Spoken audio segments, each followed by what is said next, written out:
Fala pessoal, tudo bem com vocês? Começando mais um IBAPcast, hoje com uma convidada especial, Marília aqui com a gente, e o oferecimento e patrocínio CREA Goiás. Vamos lá, por favor, se apresente para nós. Fala pessoal, tudo bom com vocês? Sejam todos muito bem-vindos, né? Estamos aqui, eu sou Marília Araújo, engenheira civil e também engenheira patologista, né? A gente vai falar um pouquinho sobre o que é isso. Eu tenho 27 anos de idade, tenho 3 empresas que atuam especificamente nessa área de patologia das construções, mas eu tenho outras 2 empresas também. Então, ao total, eu sou CEO de 5 empresas, só para vocês entenderem. E eu também tenho 3 escritórios físicos aí espalhados no Brasil.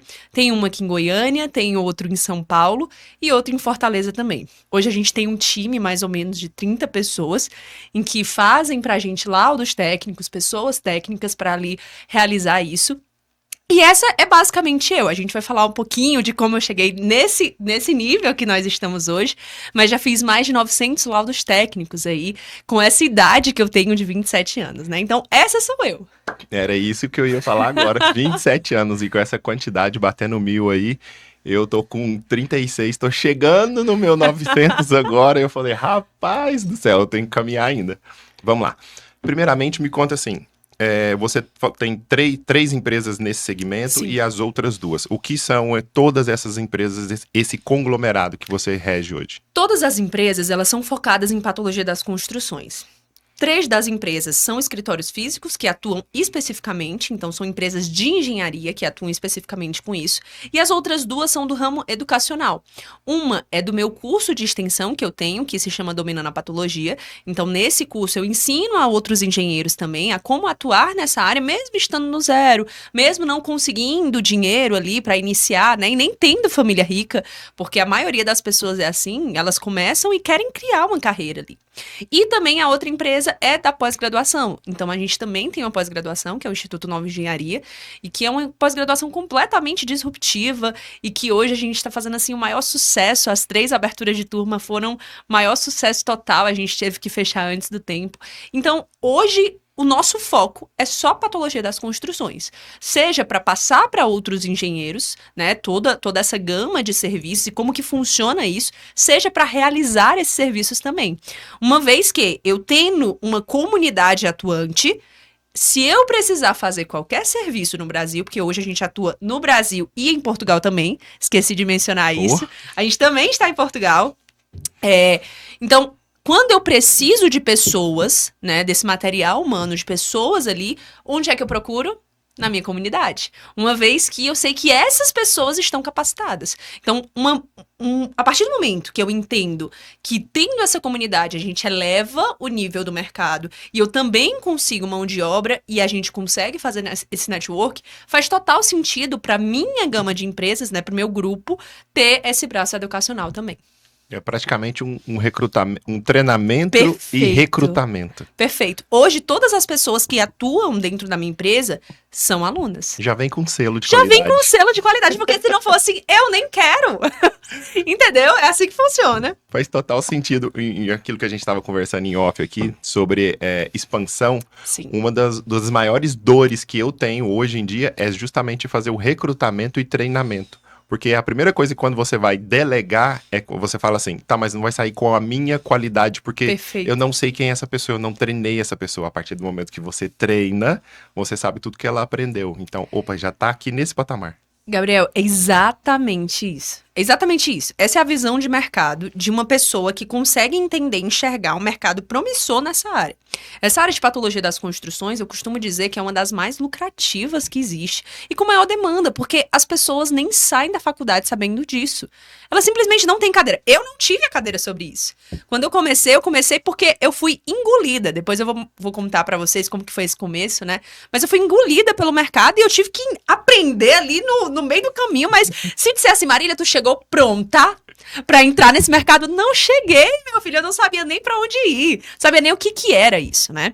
Então, é uma demanda absurda e faltam profissionais qualificados, porque os profissionais, eles não estão prontos pra pegar essa demanda, né? Então, quando a gente fala sobre engenharia diagnóstica, sobre inspeção, sobre perícia, sobre tudo isso, a gente precisa ter um conhecimento técnico apurado.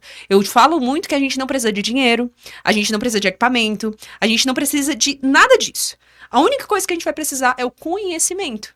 E é isso que eu ensino para essas pessoas. Então, as pessoas, elas ou saem da minha comunidade já empregadas ali, eu pego ali, as pessoas pegam para fazer parcerias, ou com a sua própria empresa também, entendeu? Sim, sim. Então, é basicamente isso. Uma das perguntas que eu queria te fazer é extremamente interessante, porque assim, como a gente está falando para o IBAP, para o CREA, sim, isso vai chegar em todo e qualquer tipo de Perfeito. Engenharia.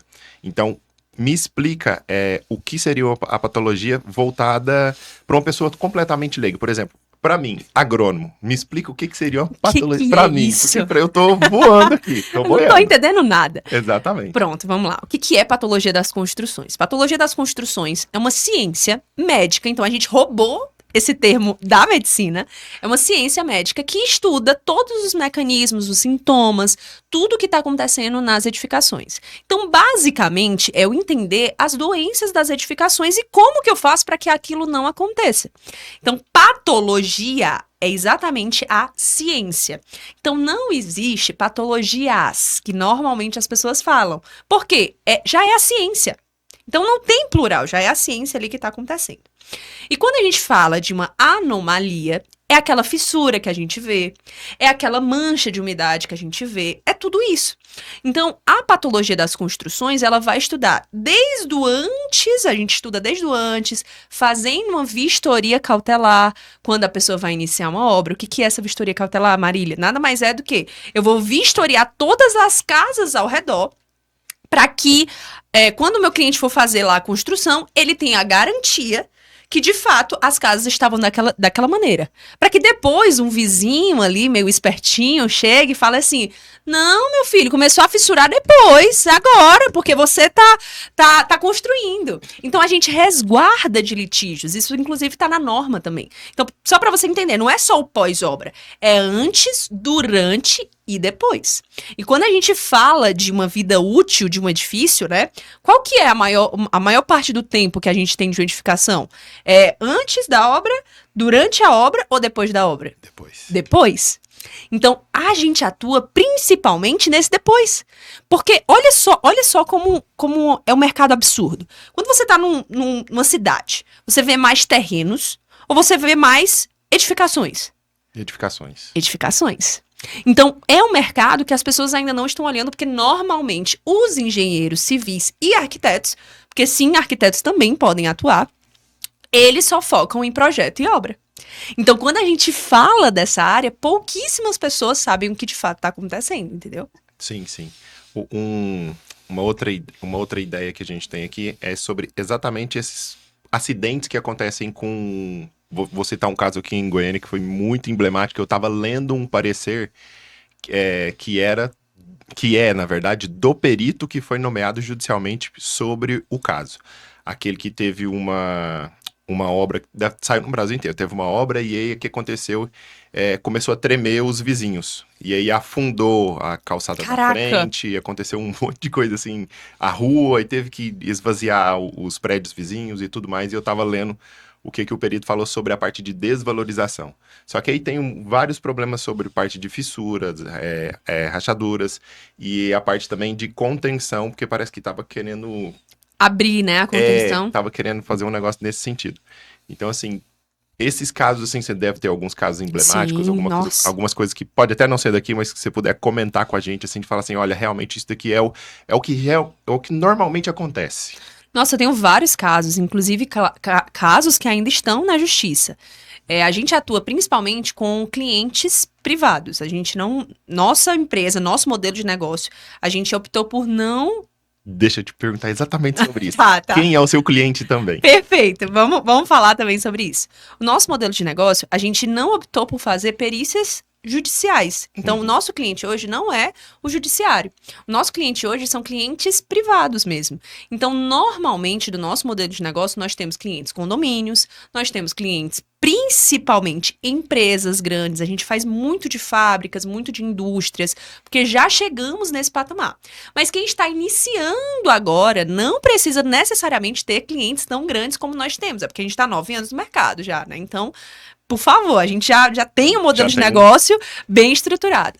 Mas hoje a gente decidiu não fazer essa por essa via judiciária por conta das demoras, dos prazos, tudo isso que a gente sabe que existe também, né? Bastante. Então, como esse não é o nosso foco agora, a gente tem um cliente privado.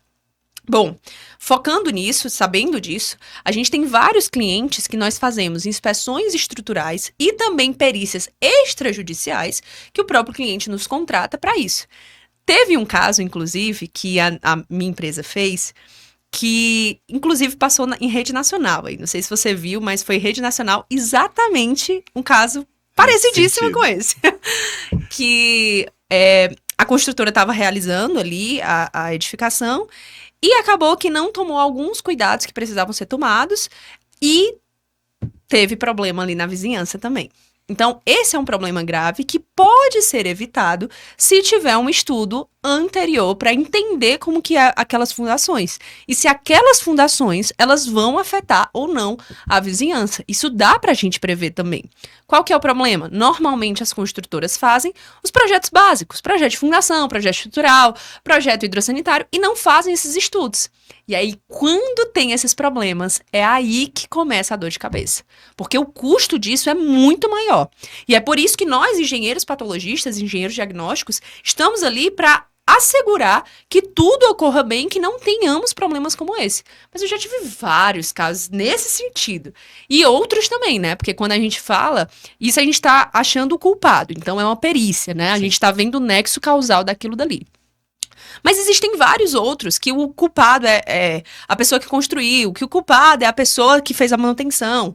Então, sempre nós temos, dentro da patologia das construções, 5 principais causas ali, origens que podem acontecer. Quais são, Marília? Primeiro, planejamento. Então, pode ter problemas no planejamento. Origem de falha de planejamento. Segundo, nós temos origem de falha de projeto. Falta de projeto não compatibilizado, quando a gente não faz a fundação ali, que a gente não faz a sondagem. Se você não estiver entendendo alguma coisa, você fala. Tá. Temos também materiais. Quando eu compro o material errado, quando eu vejo os materiais errados, quando eu escolho o material errado. Temos também a etapa de execução, que essa a gente tem muito erro. Tudo a gente tem muito erro. E também nós temos na etapa de uso. Né? Então, nós temos 5 principais origens que podem ter. E dessas 5 principais origens, quando a gente faz uma perícia, quando a gente vai investigar, a gente chega em qual é desses culpados, entendeu? Então, isso é muito importante também. Dessas 5, imagino eu, que a primeira seja a quarta e um problemático gigantesco seja a quinta, porque vem o manual do proprietário e tudo mais. Só que... Quando tem? Tem que ver esse negócio tem o também. manual do proprietário, porque normalmente nem tem. E quando tem, quem lê isso? Normalmente. Esse é um outro problema que eu fui conversando com outros colegas e descobrindo. Falei, mas existe isso? Como assim, cara? O manual tá ali. Mas é que nem a gente, né? A gente compra um celular, compra um carro, compra não sei o quê. A gente não olha o manual. A gente só vai seguindo a vida e quando dá problema... Opa, pera ainda, deixa eu olhar aqui o que o manual me fala. Exatamente. Mas... Uma das coisas mais importantes, Marília, desses 5, qual que dá mais problema? E se eu te disser que é no projeto? Vixe. Por que, Marília, que é no projeto? Porque o pessoal faz projeto errado? Não, porque o pessoal não faz projeto. Então, quando ele não faz projeto, o problema tá aí, tá no projeto, não tá na execução. Mas como é que constrói sem projeto? Não, é só o que tem.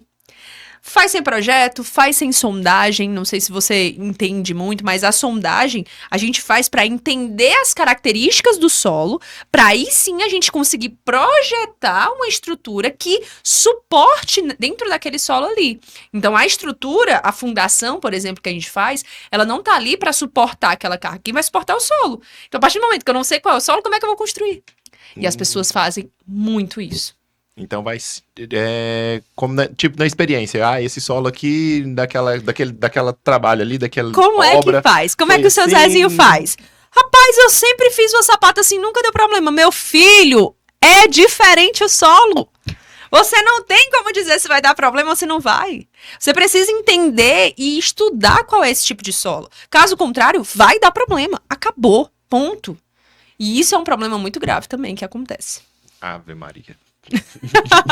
Descobri que eu achava que era o manual, o problema é o projeto. O problema é o projeto, doutor. Vamos lá. Nessa sua estruturação, hoje a Marília está aqui. Como que a Marília fez para chegar aqui? Quais foram os passos? Você pode começar lá da Marília sozinha, única, e aí como é que ela foi contratando, como é que ela foi aumentando, ou pode começar de onde está hoje, como é que vamos de baixo pra cima. Então, vamos. Assim, ó, quando eu comecei na parte de patologia das construções e na engenharia, eu comecei no seguinte cenário. Eu devia 47 mil reais. 47 mil reais. Isso em que ano?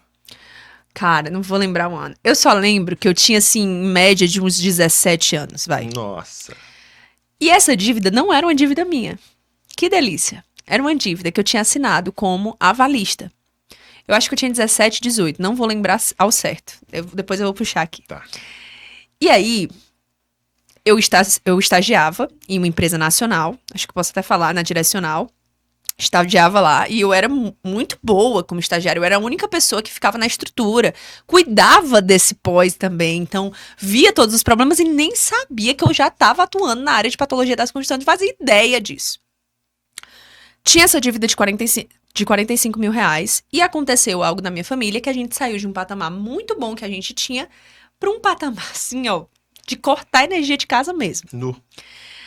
E eu me vi naquela situação e eu tinha duas escolhas. Primeira escolha, me tornar vítima e chorar e dizer que nada dá certo e dizer que tá tudo errado. E a segunda, ser protagonista de verdade dessa história. E é por isso que essa é o meu jargão. É a minha palavra, protagonista, porque é o que eu vivi. Quando eu escolhi ser protagonista, eu falei assim, cara, eu ganho 800 reais nesse estágio. Não consigo fazer mais nada, porque me sugava muito o estágio. Eu passava o dia inteiro lá. Tinha dia que eu chegava às 7 horas da manhã e saía 3 da manhã do outro dia, porque eu acompanhava concretagem. Era uma loucura, era uma loucura. Eu falava assim, cara, 800 reais não dá pra me sustentar, e eu precisava pagar minha faculdade. Porque nessa, não deu mais pra pagar, e eu não conseguia fiéis, não conseguia nada, então ficou o caos. Falei, cara, seguinte, se o pedreiro consegue serviço, por que eu, estudante de engenharia, não vou conseguir? Fui com tudo, meu filho. Falei assim, vou abrir uma empresa. Quanto que eu gastei pra abrir essa empresa? R$1.000. O que foi esses R$1.000? As taxas, todas as taxas que a gente precisava pagar na receita e tudo. 1.000 cartões e 5.000 panfletos. Foi isso que eu gastei pra começar.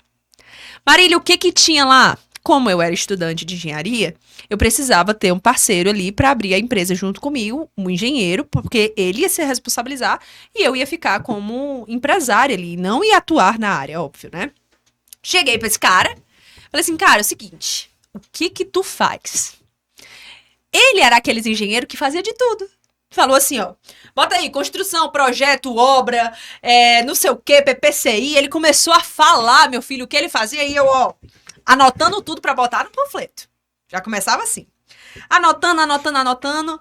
E eu só sei que uma das coisas que ele falou foi inspeção predial. Que a inspeção predial tá dentro da patologia das construções. Tu me pergunta se eu sabia o que era isso. Eu não tinha ideia do que era. Primeira vez que você ouviu falar. Eu só vim botar lá, meu filho. Ele que vai ser responsabilizado, não quero nem saber. Aí eu peguei, coloquei lá tudo, fui escrevendo, coloquei tudo. Depois que eu coloquei tudo, eu comecei a divulgar. Comecei a ir de porta em porta mesmo. Naquela época, as redes sociais, elas eram usadas mais para tirar foto de comida, não sei o quê. Não era tão profissional. Então, eu não conseguia ser tão profissional nas redes sociais e a gente nem foi para esse ramo. Eu fui pro off. Fui de porta em porta, batendo no sol quente para conseguir o meu primeiro cliente. E aí tem algumas pessoas que chegam pra mim e elas falam assim, Marília, eu tentei 3 clientes, 10 clientes e recebi não. Essa área não é pra mim. Meu filho, eu recebi 50, 200 nãos pra conseguir meu primeiro sim. É assim que funciona. Hoje as pessoas são muito imediatistas e não é assim. A gente precisa ter um tempo, né? E eu fui lá batendo de porta em porta até que recebo uma ligação. Nessa ligação, o cara falou assim, opa, tudo bom? Você gelou tudo. Meu filho... Deixa eu explicar o que foi. Aí eu falei, opa, tudo bem, claro. Na minha cabeça era assim, cara, essa é a minha única oportunidade. Eu não tenho outra oportunidade. Eu tinha saído do estágio pra focar 100% nisso. Quando o cara me ligou e falou assim, opa, tudo bem? Eu queria fazer uma inspeção predial. Aí ele falou, o que você precisa pra me passar um orçamento? Eu não fazia ideia. Falei, opa, tudo bem? Deixa eu te ligar daqui a 5 minutinhos. Desliguei o telefone, liguei pro engenheiro, falei Já assim, deu escassez. socorro! Já deu escassez nele. Socorro! O que eu preciso perguntar pra esse cara? Pra gente passar um orçamento. Eu não tinha ideia. O que eu preciso perguntar pra esse cara? Cheguei pra perguntar pra ele. Aí ele me disse, né? Pergunta isso, não sei o que, não sei o que, não sei o que. Mas a gente precisa fazer uma visita pra gente precificar isso. Falei, beleza, show de bola. Falei com o cara, comecei a fazer as perguntas que ele tinha me passado, fiz todas as perguntas e tal. E quando eu falei pra ele, falei assim, olha, mas a gente precisa fazer uma visita. Vamos fazer o seguinte, vamos marcar essa visita daqui a 2 semanas? Por que, Marília, tu marcou há 2 semanas? Porque eu precisava estudar, viu? Eu não sabia o que era isso, eu precisava estudar. Então, nesse período, né, nesse período que eu fui perguntando, eu fiz cursos, comprei livros. Eu fiquei expert nessa matéria, meu filho. A necessidade faz. Meu filho, eu estudava de dia e de noite, de noite e de dia, porque na minha cabeça é assim, essa é a minha única oportunidade. Ou é pegar, ou é largar. Então, eu acredito muito que Deus nos dá as oportunidades para que a gente consiga pegar essas oportunidades, né? E a gente não pode deixar passar essas oportunidades. Então, quando eu cheguei lá, eu tava com uma confiança que não tinha quem tirasse essa confiança. E eu comecei a falar, tava eu e um engenheiro, só que ele não falava muito e tal, foi olhar o local, e eu comecei a falar com o cliente, conversar. Ele falou assim, gostei de você. Você fez o comercial todinho. Todo! Eu não sabia nem o que era isso, eu já fiz. Aí eu peguei, ele falou assim, gostei de você, vou levar você pro meu sindicato, pra você fechar uma parceria lá com eles e fazer a inspeção de todo mundo. Falei, na hora, pode contar comigo. Aí eu só sei que ele marcou, não lembro se foi 1 semana, 2 semanas depois. A gente fechou com esse cara e ele marcou com o pessoal. A gente chegou em um dos prédios mais chiques, assim, de Fortaleza. Eu falei, meu Deus do céu, onde eu me enfiei? Lembrando que tudo isso eu ainda era estudante. Tem nem roupa pra estar aqui. Não tenho nem roupa. Eu peguei a roupa da minha mãe, cara. Não tinha nem roupa pra estar ali. Aí eu só sei que eu peguei, cheguei lá. Aí, só que, qual que era a diferença? Eu tava preparada pra aquilo. Eu me preparei pra aquilo. Então, o que eu fiz? Preparei as propostazinhas, imprimi. Era uma mesa gigante, assim, com 20 pessoas. Não fazia ideia de quantas pessoas tinham, não fazia ideia de nada. Era na cobertura do prédio. Assim, uma coisa muito surreal pra mim, né? O auge do prédio. O auge. Aí eu falei assim, caraca, beleza, vou dar o meu melhor. Pedi orientação pra Deus, como sempre, que tudo que eu vou fazer. Cara, eu dei o meu melhor naquela reunião. Dei o meu melhor. Falei assim, eu vou fechar com essas pessoas. Eu fechei com todos que estavam na sala. Foram 20 pessoas. E 20 caras que eram comerciais. E principalmente homens e mais velhos. Então, tipo assim, eu quebrei todos os paradigmas que até eu tinha na minha cabeça. Deixa eu explicar. Cara, esses caras não vão comprar de mim. Não tem como, eles são comerciais, eles são os caras que eles vão me matar aqui. E eu consegui fechar com todos. Então aí já foi uma quebra de paradigma. Eu falei assim, cara, vamos lá. Se de tudo que eu tinha colocado, projeto, obra, execução, o mercado me pediu isso, é porque existe uma demanda que eu nem sonhava que existia. E foi a partir disso que eu comecei a estudar essa área. Quando a gente fechou com essas 20 pessoas, é óbvio que ficou uma bola de neve positiva. As pessoas começaram a indicar a gente, porque a gente começou a fazer um serviço de qualidade mesmo, assim. Sempre fui muito exigente em tudo que eu fazia. Então, como eu comecei a estudar muito, comecei a entender muito, a gente sempre fazia um serviço de qualidade. Eu cobrava muito do engenheiro. E normalmente eu cobrava assim, ó, a gente precisa... Não, tá errado isso aqui. Precisa ajeitar isso aqui. E eu, estudantezinha, assim, ó... Nossa senhora, bem novinha. Queria te matar. Nossa! E aí a gente começou a fazer isso, começou a se profissionalizar, começou a pegar o nosso primeiro escritório e começamos a crescer. E meu esposo veio junto comigo, na época ele era meu namorado, ele estagiava também, ele era engenheiro civil. Eu falei, cara, sai desse estágio, vem pra cá, me ajuda, porque o negócio tá crescendo. E nisso, eu comecei a ganhar, enquanto estudante, o salário de um engenheiro. Então, eu ganhava ali, mensalmente, em torno de R$8.000, somente de serviços de patologia das construções. Isso há 8 anos atrás. Se for trazer pra hoje, é Cara, vezes 6, vezes isso 7. 8 anos atrás. Então, assim, eu fiquei, meu Deus, é um mercado absurdo. E isso as pessoas da faculdade começaram a notar, as pessoas começaram a falar, Marília, o que tu tá fazendo? O que você tá fazendo?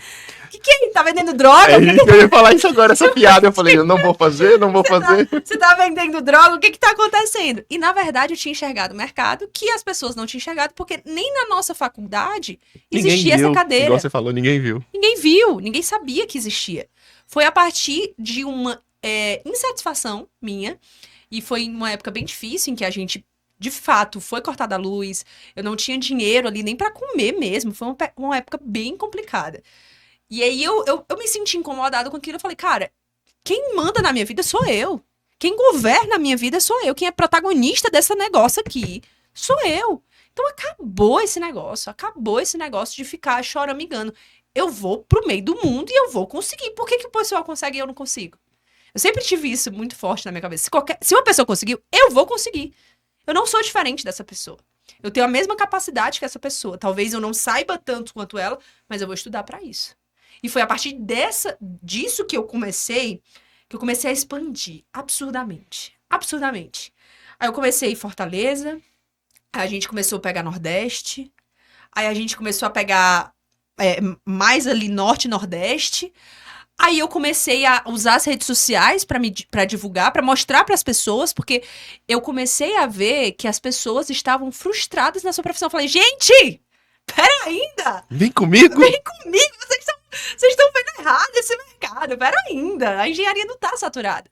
Foi exatamente naquela época do boom do engenheiro ser Uber, e tava todo mundo desesperado. Eu falei, galera, eu nem tô formada, calma, tem uma área que é boa. E foi a partir disso que eu comecei a me divulgar nas redes sociais e comecei a ter uma paixão absurda por aquilo. Porque quando eu via uma engenheira, uma mulher falando assim, Marília, eu tô trabalhando num shopping. Marília, eu não consigo trabalhar na minha área. Não tem mercado pra minha área. Eu comecei a me comover com aquilo. Comecei, sabe, uma coisa absurda. Que eu lembro que no primeiro lançamento que nós fizemos do Domínio na Patologia, né, que é meu curso que eu expliquei pra você, quando a gente fez, eu falei assim, cara, eu não quero fazer isso. Quando deu um dia antes, eu cheguei pro meu time, falei assim, não vou fazer isso, tá dando um trabalho desgramado, porque eu trabalhava o dia todo. Pra gravar as aulas do Dominando a Patologia era de madrugada, o único horário que eu tinha, e eu tava exausta. Falei, cara, não vale a pena isso pra mim. Beleza, eu quero ajudar as outras pessoas, mas eu tô me acabando. Foi aí que os meus sócios, hoje em dia, eles mostraram pra mim uma nuvem e todos os depoimentos que eles tinham feito de pessoas que estavam extremamente frustradas e que precisavam de mim naquele momento. E foi aí, somente por isso, que eu não desisti de fazer hoje e criar o império que hoje a gente tem, que são mais de 5.000 alunos, foi só por isso. Caso contrário, eu tinha desistido. E aí, com essa minha grande demanda das redes sociais, a gente começou a ir pro Brasil inteiro. Eu comecei a palestrar pro Brasil. Eu falei assim, cara, eu preciso expandir. E foi aí que a gente fez um modelo de negócio que de fato fazia sentido. Então, hoje eu tenho essas 3 empresas, mas eu não estou lá nas empresas. Hoje, por exemplo, a minha empresa de Fortaleza está fazendo um tipo de serviço. A minha empresa de São Paulo está fazendo outro, uma inspeção estrutural dentro de uma outra fábrica. E aqui em Goiânia tem outra pessoa fazendo outras coisas. Por quê? Porque hoje o nosso modelo de negócio permite isso. Hoje eu sou CEO, eu não preciso necessariamente estar dentro do campo para as coisas acontecerem. Eu vou para o campo porque eu gosto, mas eu não precisaria estar ali, entende? Isso é muito importante. A empresa se reestruturar para que ela, de fato, possa acontecer isso. Então, o que a gente fez para isso? A primeira coisa, mudamos o nome. O nome não fazia sentido mais. Então, antes a gente tinha o nome de Descritivo Engenharia. Me pergunto por quê? Não sei. Procurei um nome que não tinha, procurei no livro de engenharia vários nomes, todos os nomes existiam.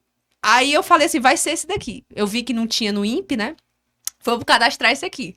Só que já não fazia mais sentido, já não cabia mais pra gente. Foi aí que a gente fez essa mudança de marca e que a gente também remodelou nosso modelo de negócio para que, de fato, a gente pudesse crescer e alavancar também no mercado.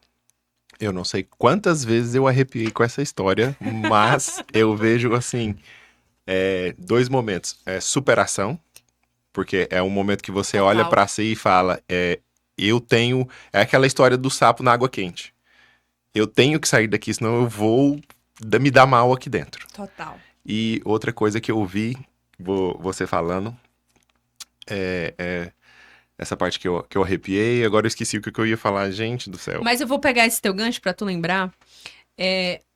Quando eu olhava lá pra trás e eu chegava pro meu esposo e era na mesma área, né? Tipo, era a mesma empresa, uma renda pros dois.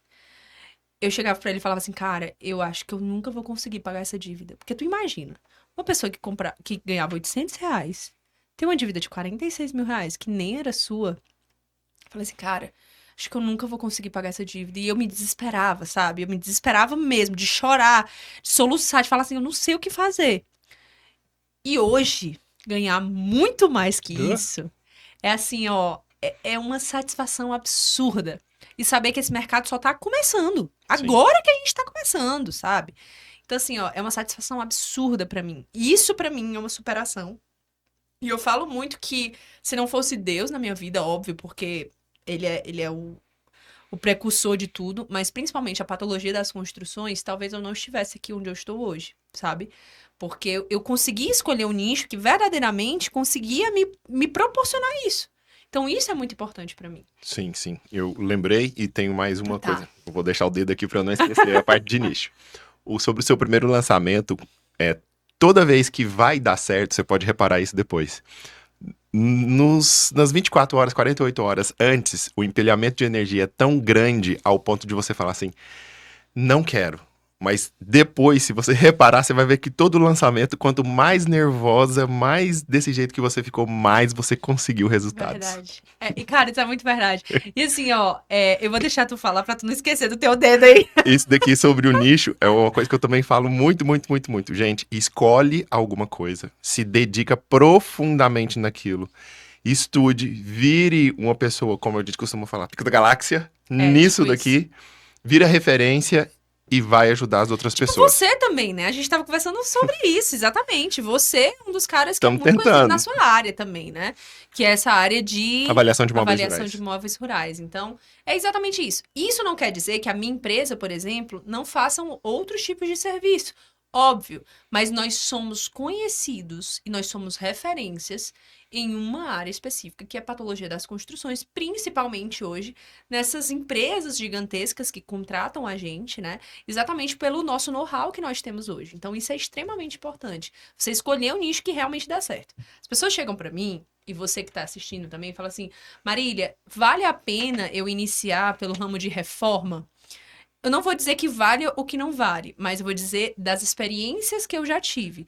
O ramo de reforma é um ramo que você inicia, mas você tem muito risco e muito variáveis ali. Porque quando você começa a reforma, não sei se você já fez uma reforma na casa. Nunca é o orçamento previsto. Nunca! Então, se você fecha um valor fechado ali para aquela reforma, você tem um prejuizaço. Já na patologia das construções, que é um serviço técnico, você não tem esse tipo de problema porque você não vai ter gasto. Errei na precificação, Marília. Putz, fiz merda, errei na precificação. A gente passou até por isso agora. A gente errou na precificação. Olha, 9 anos de mercado e a gente errou na precificação. E aí a gente falou, cara, beleza, mas a única coisa que vai afetar ali é o nosso tempo. A gente não vai desprender de dinheiro. Então, isso é muito importante. É por isso que é uma área muito boa para quem quer iniciar. Porque a pessoa não precisa ter o dinheiro de mão de obra, de material ou algo do tipo. Ela só precisa ter o conhecimento. A única coisa que ela precisa é o conhecimento, que foi o que eu comecei também. E eu não tinha nem o conhecimento necessário, porque nem formada eu era ainda, né? Você foi buscar. Eu fui buscar. Nesse seu na parte inicial que a gente estava conversando, falou assim, como que você falou assim, eu preciso de gente? Como que foi essa demanda, esse local que você falou assim, eu não posso mais, eu vou abrir mão de, não da qualidade, mas de visualizar tudo e centralizar tudo e vou começar a delegar isso daqui. Assim, ó, eu quero que você pense junto comigo. Vamos supor que você faz tudo dentro da sua casa. Então, você limpa a sua casa, você trabalha, você chega em casa cansado, tem que lavar louça, você tem que, sei lá, botar a roupa pra lavar, seja o que for. Pra mim, eu compreendi que isso era um sinônimo de escassez. Cara, isso é verdade, centralização. A partir do momento que eu tô pegando o meu tempo e usando ele pra fazer tarefas domésticas, eu vou te dar um exemplo de tarefas domésticas e depois a gente vai pra empresarial. Esse tempo que eu tô fazendo tarefas domésticas, por que eu não tô investindo ainda mais na minha carreira, já que minha hora técnica ela é muito maior? E sobra pra poder pagar uma pessoa pra poder exatamente. Fazer. Então, o que a gente tem que pensar? Hoje, as pessoas que estão fazendo aqui, cara, você tem que urgente contratar uma diarista. Marília, mas eu não tenho dinheiro. Sabe o que você vai fazer? Com essas 4 horas que você perdia na sua casa, você vai começar a se dedicar, porque você vai olhar todo dia pra aquela diarista e vai olhar assim, cara, eu tenho que pagar R$2.000 pra ela no final do mês e eu não tenho R$1. Então, essa vai ser sua motivação. Trabalhar pra pagar essa pessoa. Até que você fica bom naquilo dali e começa a entender que o seu tempo ele precisa ser muito bem valorizado. Então, por que eu dei esse exemplo, né? Esse exemplo mais pequeno pra vocês entenderem. Foi a partir disso que eu falei assim, cara, eu tô sendo burra. Eu tô fazendo o serviço aqui, seja redigindo o laudo técnico, seja fazendo isso, se eu posso contratar uma pessoa técnica pra isso. Deixa eu focar aqui no lado comercial, porque eu sei que eu tendo clientes, eu vou conseguir pagar essa galera. Então, esse foi o meu pensamento. E foi a partir disso que eu falei assim, cara, a demanda tá muito absurda. Não tô conseguindo fazer sozinha. E eu não vou deixar dinheiro na mesa. Eu não vou deixar o meu cliente esperando. Então, vamos contratar mais gente. E até hoje nós somos assim. Então, hoje, por exemplo, a gente tá contratando, porque a gente sempre tá tendo demanda. Alô, povo. Alô, pessoal. A gente sempre... Mas eu só contrato aluno. Lembrando que só contrata aluno. Alô, curso. Então, quando eu falo sobre isso, sobre delegar, é você conseguir entender e tirar de você esse sintoma de escassez. Quando você tira de você, você começa a delegar. Porque não é você que faz tudo perfeito, meu caro amigo. Não é. Tem muita gente melhor do que você. E eu digo que hoje meu time é melhor do que eu. Hoje eles fazem um laudo muito melhor do que o meu. Eu vou lá corrigir, dar meus pitacos, porque eu sou chata pra pôr. Mas eles são muito bons. São pessoas muito boas. Então, quando a gente entende isso, a gente começa a delegar. E essa delegação, ela é muito importante, mas principalmente, você escolher as pessoas certas. Essa etapa de contratação, meu caro amigo, é a etapa principal. Aprofunda nisso daí. Além dos critérios técnicos, você olha alguma coisa pessoal, fala assim... Total. Se a pessoa não fizer parte... Se a pessoa não fizer parte da cultura da empresa, hoje nós temos tudo estruturado. A gente tem cultura da empresa, temos integração, tudo a gente tem estruturado. Se a pessoa não fizer parte dos critérios da cultura da empresa, e principalmente o perfil que eu preciso para aquela vaga, não faz sentido. Vou te dar um exemplo. Hoje eu tenho diretores dentro da minha empresa. Então, eu sou CEO, mas eu não falo com o meu time específico, time base, né? Os diretores passam as demandas para mim. Se esses meus diretores, por exemplo, eles tiverem um perfil que pega de encontro comigo, a gente não vai bater. Não adianta. Eu sou uma pessoa que governo. Se eu pegar outro governante, acabou. A gente não vai conseguir se dar bem.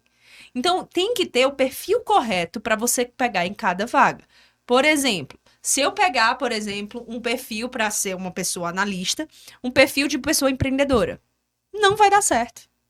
Ela vai querer pegar tudo que ela quer daquela bagagem e vai sair da empresa. E não é isso que eu quero. Eu quero que a pessoa cresça dentro da empresa. Então, hoje a gente já tem estagiárias que se formaram engenheiras e assim por diante que cresceram dentro da empresa. Isso é muito importante. Saber o perfil correto, não só técnica, porque eu sempre falo que técnica você consegue aprender, você consegue ensinar. Isso aí é super tranquilo. Mas o perfil correto, como resiliência. Se o cara não tem resiliência, se o cara não tem protagonismo, se o cara não olha o cliente, nada disso vai fazer sentido pra gente. Ele não vai dar certo na empresa. Acabou. Então, esse perfil, ele é muito importante na hora de contratar. Tá. E, tipo, um Marília Gabriela, contrata pelo profissional e, entre aspas, demite pelo pessoal, ou contrata pelo pessoal e talvez demite pelo profissional? A segunda opção. Segunda? É, a segunda opção. Por quê? É como eu te falei, o profissional, quando a gente fala do profissional, não sei se você está falando de técnica. Sim. Né? Isso é facilmente ensinável. Facilmente. A gente tem um guia dentro da nossa empresa que é um guia de integração. Nesse guia de integração, nós temos todas as bases ali para a pessoa aprender. Então, você vai aprender isso nesse dia, isso nesse dia, isso. E muitas das coisas você vai olhar essa aula do curso, você vai olhar essa aula do curso, essa daqui, por enquanto que eu fico trabalhando. Vai aprendendo aí. Isso é ensinável, facilmente. Agora, se a pessoa não tem as habilidades, né, que são os hard skills e os soft skills bem alinhados, não faz sentido para nossa empresa. Então, a gente vai demitir por isso. Vamos adentrar um pouquinho aqui na parte um pouco pessoal, aquilo que você ficava à vontade pra Claro, poder não, falar. pode ficar à vontade. A Marília criança, quem era? Marília criança. Nossa, nunca fizeram essa pergunta pra mim? Que interessante. Todo podcast que eu entrevisto, Tá. eu sempre gosto de adentrar Marília lá criança. atrás. Marília criança, ela era uma criança que adorava se amostrar. Não sei se você sabe o que é se amostrar aqui. Mas no meu Ceará, se amostrar é uma pessoa que quer Expansiva. muito... É, expansiva, que quer participar de tudo, que quer fazer tudo. Eu tenho um desse em casa. Então, eu sempre fui assim. Mas em determinado momento, a Marília criança viu que ser assim machucava. Ser você machucava. E ela começou a se retrair, falar assim, cara, eu não sei se eu posso ser assim, eu não sei se eu posso ser essa minha versão. Será que eu preciso melhorar alguma coisa? E eu comecei a perder a minha essência exatamente pelo medo do julgamento das outras pessoas. Isso ainda criança.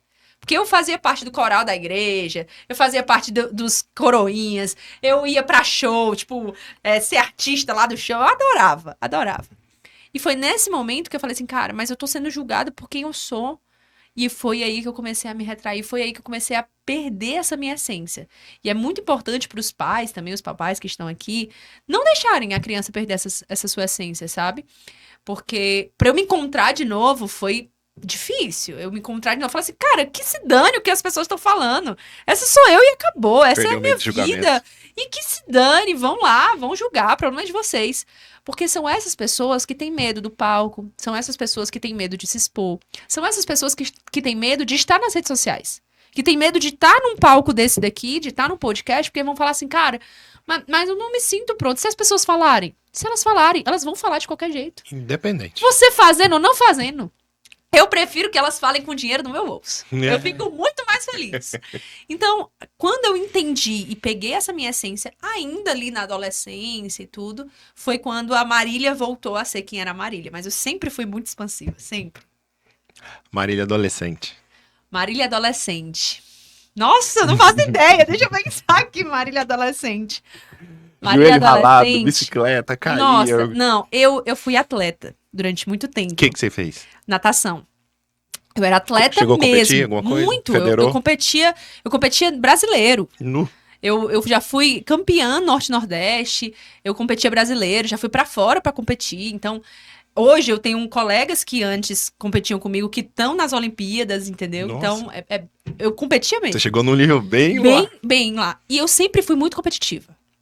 Isso é muito legal de mim, mas eu não competia de me comparar com outros, eu me competia comigo mesmo, sabe? De melhorar, de ser melhor, de cada vez mais crescer. Então, como eu sempre fui uma pessoa competitiva, vou botar pra cá, meu celular descarregou, só pra variar. Cara. Como eu sempre fui uma pessoa competitiva, eu me dava muito bem nos esportes. Porque eu sempre competia muito, assim, e ia lá. Então, essa minha época de adolescência foi uma época que eu estava voltada aos esportes. Era muitas viagens, era muito treino, era muita disciplina. Então, foi nesse momento de ser atleta de natação que eu aprendi a ter foco, disciplina e não desistir, independente da dor que eu tava sentindo. Eu já treinei de calça jeans, 2 calças jeans pra ficar pesada, pra ir sim e mais rápido. Então, assim, cara, eu treinava muito, era 8 horas dentro lá do clube que a gente fazia. E foi muito bom pra mim essa experiência. Foi isso que me trouxe o foco e a disciplina que eu tenho hoje. 2 perguntas técnicas de natação. Qual que era a sua especialidade? Medley e costas. Nossa, bem...